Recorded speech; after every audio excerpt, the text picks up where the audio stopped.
what my sound preferences are. I like bass. And if it can have quantity and quality, yeah, I'm rocking it. Especially mid bass. I like the slam over the sub bass rumble. I like my mids super clean. Not a big fan of overly colored, overly thick, overly warm mids. Not a big fan of that. And highs that are very sweet and seem to be able to keep up without ever being overbearing or in your face. So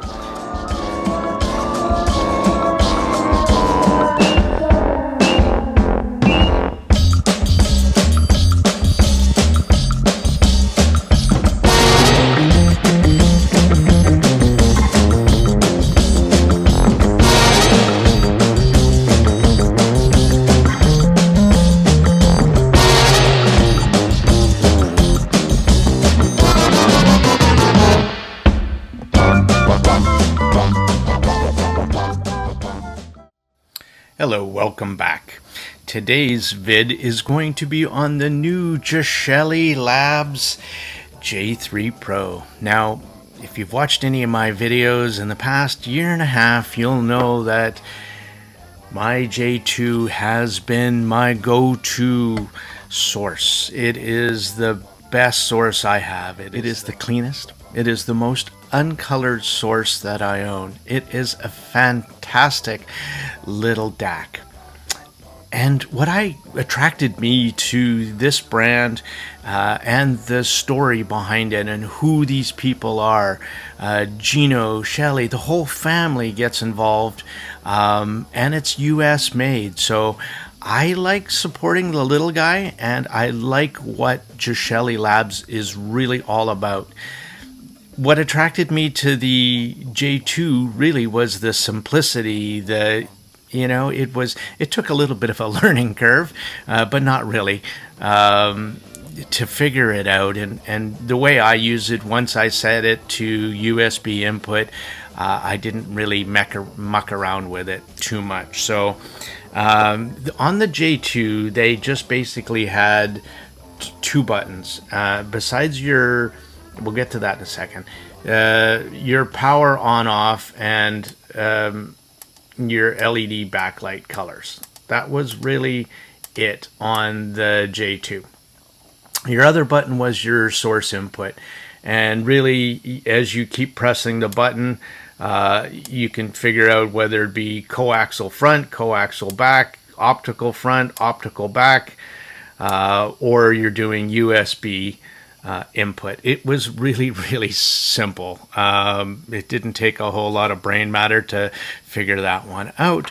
But with feedback, I am sure that this is what happened with the new change. So this one you can get in a couple configurations with the DAC chip. You could either do and socketed. So there was a bunch of variety there to fit your needs. Mine is the 4493 8K chip, and I had the 4499 flagship one as well, but quite honestly, I liked this one better. For me, I put a Sparkos SS2590 in here, and that was my go-to. It goes out to my topping A90D stack, and that is my reference source. Now, the J3.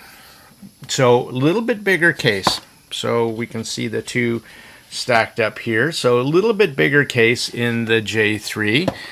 Which I actually kind of like, and the reason they did that is to get a little bit more height internally, so you could easily or more easily use the Burson V6 or V7V Vivids op amps, and or more room in here for the Sparkos SS2590 Pro op amps. And in my listening impressions with the J2 and the J3 Pro, I first used them with the stock Texas Instruments 1620 op amps, and it sounds wonderful, absolutely wonderful sounding DACs. What changed with the J2, J3? Well, if you were to compare, this one base price now is at $529.98. For the base model. You add $50 for the USB, for the Amanero USB, and then you add up to, from $49 up to, you know, 100 plus for a wood or a custom wood case. I like the aluminum cases myself.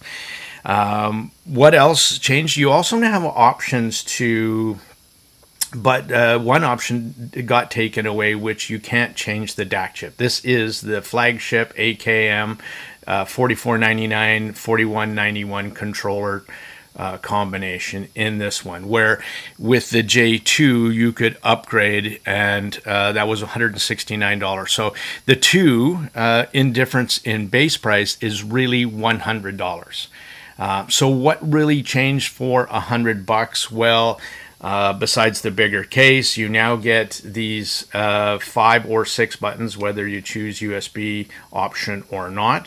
And so now they're backlit, and you get a choice between 4 backlit colors now. So you can go red, you can go blue, you can go green, or you can choose white.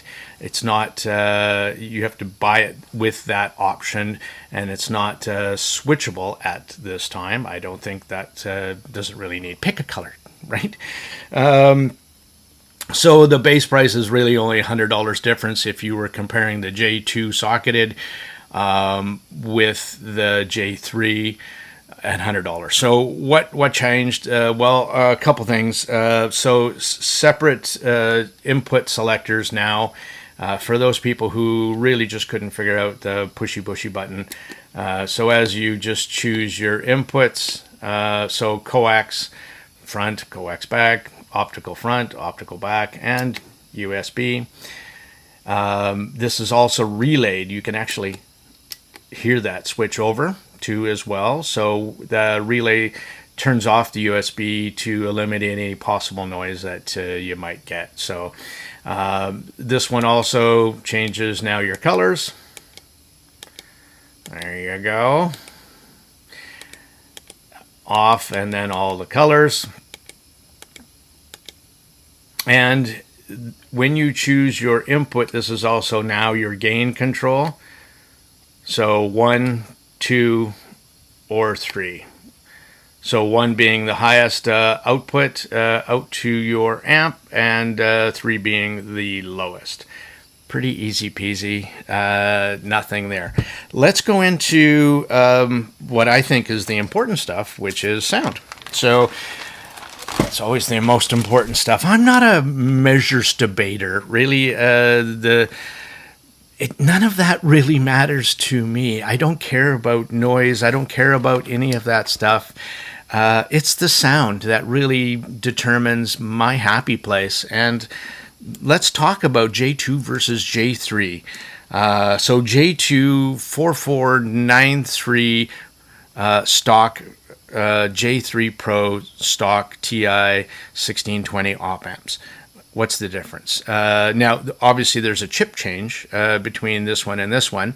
And again, I like the sound of the 4493 J2 over the 4499EX combination chip. That was just maybe some of my preferences, but I just like the way it presented, less warm, more neutral, analytical with the 4493. Now, between the two, if you were doing a comparison again, I think for my ears, the J3 sounds less mid-forward, just a tad. The J3 sounds like it has a touch more warmth, which it did, certainly, and a bigger, more spacious stage. The J2 is definitely, for me, more mids forward. Vocals come through just a bit more. Strings come through a little bit more pushed back into the mix. The J3, sound-wise, though, for me, renders vocals and instrumentals more naturally, smoother, has a more effortless quality, and that probably is a lot to do with the chip, right? The 4499 combo over the 4493. It's not only bigger case-wise, I think it's meatier and badassier. You can use that term.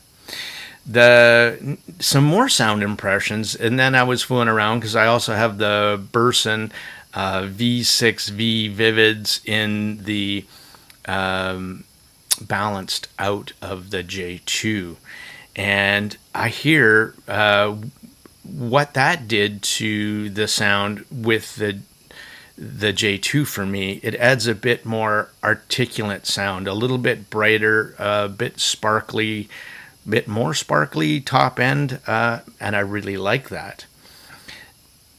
But when you switch into the SS2590 Pro op amp, it is for me an awesome upgrade.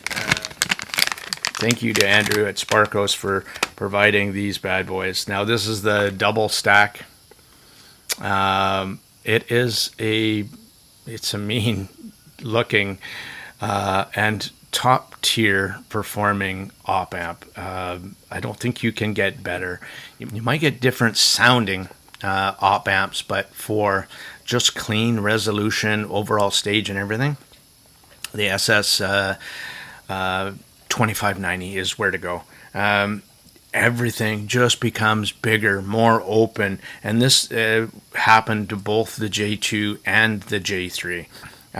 The resolution now of instrumental just really sharpened up, got more defined, and because of that, it just seemed to lose in the J3 more than the J2 a little bit of that added warmth, and for me that was a good thing. You still got that hint of warmth with the J3, but it became closer back to neutral sounding. But what happened is you got that got replaced really with a clear, defined notes across the board, 20 to 20. So the upgrade to the J3 is nice. At $100, yeah, I would go with the switchy and the pretty lights, and I like it. And then for me, I would, if you haven't used this particular op amp before, I would highly recommend it. Now that they made room inside for it, it was meant for it, in my opinion.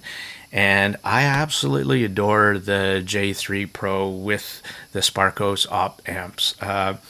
For the money, I mean, there is $16,000 DACs out there. You know that. This is right, $600. Say you add in the Sparkos, you're well under, the crazy kilobuck DACs, and it's performing, in my opinion, at that level.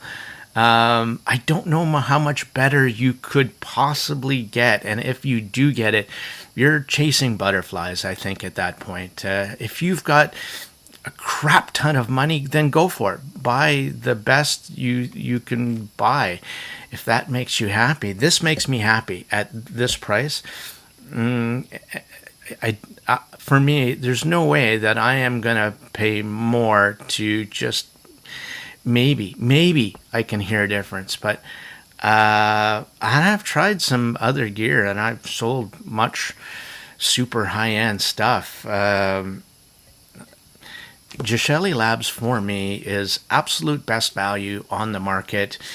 Simple, clean, no nonsense. Everything went into this DAC that there was no added frilly stuff. I don't need a remote. I don't need any of that stuff.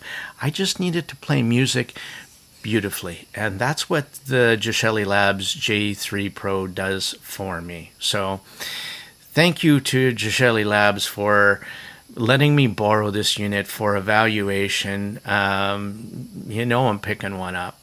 And thank you to Andrew at Sparkos for, again, providing a couple extra ones of these. I already have one in my J2. And again, I'm thinking this is where you want to go if you want to chase butterflies. The stock application, the stock J3 Pro, is fantastic, hard to beat. But if you just want to dial it in just a little bit more, get every nuance that you can out of the music, Sparkos is your op-amp. So thanks again for watching. I had fun doing this. Was this a super easy one? As it's not hard when you love a product very much and you've listened to it daily for a good over a year. You know what you're going to expect, and I was pleasantly surprised with the J3 Pro over the J2. Thanks, and out for now.